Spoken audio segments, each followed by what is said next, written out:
ছেলেকে ডিএলএড পড়ানোর জন্য জমানো লক্ষাধিক টাকা ও সোনার অলংকার নিয়ে চম্পট দিল চোর। দিনের বেলায় ফাঁকা বাড়ির সুযোগে ওই চুরির ঘটনা ঘটে। চাঞ্চল্যকর এই ঘটনাটি ঘটেছে মালদার মানিকচকের এনায়েতপুর অঞ্চলের মীরাগ্রাম এলাকায়।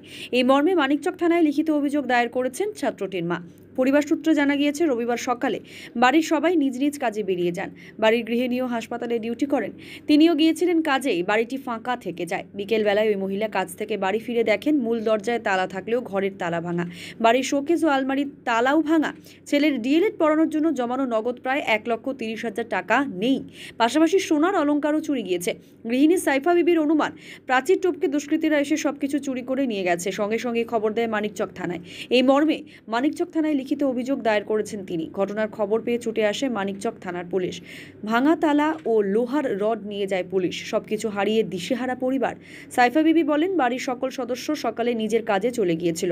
আমি বিকেলে ফিরে এসে দেখি বাড়িতে চুরি হয়েছে। ছেলেকে ডিএলএড পড়ানোর জন্য রাখা নগদ 1,30,000 টাকা রেখেছিলাম।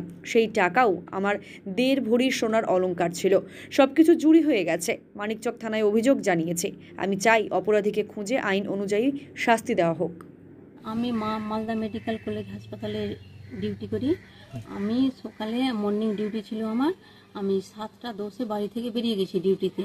তারপরে আমার ছেলে এবার এইচএসের পরীক্ষা দেওয়ার পরে আমি কোচিংয়ে ভর্তি করেছি জেনপাসে। আমার ছেলের 9:30 থেকে ক্লাস। আমার ছেলে 8টার সময় বের হলো, 8টার সময় ও কোচিংয়ে গেল মালদা। আর আমার বোর্ড ছিল বাড়িতে। ও 10টা 10:30টার দিকে বাড়ি থেকে বের হলো। এবার বের হওয়ার পরে ওরা কাজে চলে গেল। এবার আমার ডিউটি 2টার সময় শেষ হলো। তো আমি তখন ওখান থেকে মালদা থেকে হাসপাতাল থেকে বাড়ি ফিরলাম। আমি যখন বাড়ি এসে দেখি তো আমি 3:30টায় বাড়ি ফিরলাম। 3:30টায় আমি বাড়ি ফিরে দেখি কি আমার মেন গেটে তালা দেওয়া আছে ওইভাবে।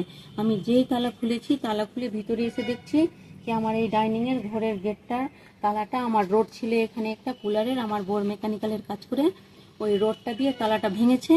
তালাটা ভাঙার পরে তালাকেও ফেলে দিয়েছে, ওখানে রোডটাকেও ফেলে দিয়েছে। তার মধ্যে আমি আর চিৎকার করলাম না, সঙ্গে সঙ্গে আমি ঘরে ঢুকলাম সাহস করে একাই। ঘরে ঢুকে দেখছি কি সব কিছুই আমার খোলামেলা সব ফেলা আছে ঘরে। আমার ছেলেকে আমি আজকেই যেতাম ওখানে বীরভূমে, কথাবার্তা ওখানে করাইছিল কলেজে, ডিএড কলেজে ভর্তি করার জন্য। তো আমি টাকা পয়সা বাড়িতেই সব জোগাড় করে রেখেছিলাম।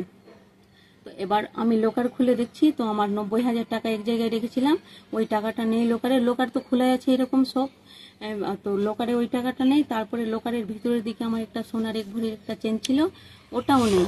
তারপরে আমি ঘরে ঢুকেছি তো ওখানে আমার মানি ব্যাগে যেই টাকাটা ছিল 30,000-এর মতন, ওটা টাকা নেই। আর তোষকের নিচেও আবার খুচরো টাকা কিছুটা ছিল, ওটা নেই। আবার আমার ছেলের প্লাস্টিকের কুজ্জোতে মোটামুটি ওই 20 টাকার কয়েনগুলো ভরা ছিল, ওই ভর্তি, ওইগুলোও নেই। রাত্রে ওটা দেখলাম, ওটাও নেই। তারপরে আরেক জায়গায় টাকা ছিল, কিছুই ছাড়েনি, কিছুই নাই আমার বাড়িতে। তারপরে শোকেসের নিচের কাঁচটা ভেঙে ঘরে খুলেছে, কাঁচটা খুলে ওখানে আমার একটা আটানার একটা বালা ছিল হাতে, হ্যাঁ সোনার বালা ছিল, ওটাও নেই। সব মিলিয়ে ওই 1,30,000 থেকে কিছু আপি হবে। তো আমরা 1,30,000 অভিযোগ করেছি থানায় গিয়ে। সোনা আমার 1.5 ভরি ছিল, 2 থেকে 1.5 ভরি, কিছুই নয়। তো আমি ফোন করলাম, আসি 10টায় আসলাম। এসে দেখি তো মেন গেটে তালা দেওয়া আছে, ডাইনিং এর তালাটা ভেঙেছিল। ভেঙে ভিতরে গিয়ে 3টায় ঘরে ঢুকেছে।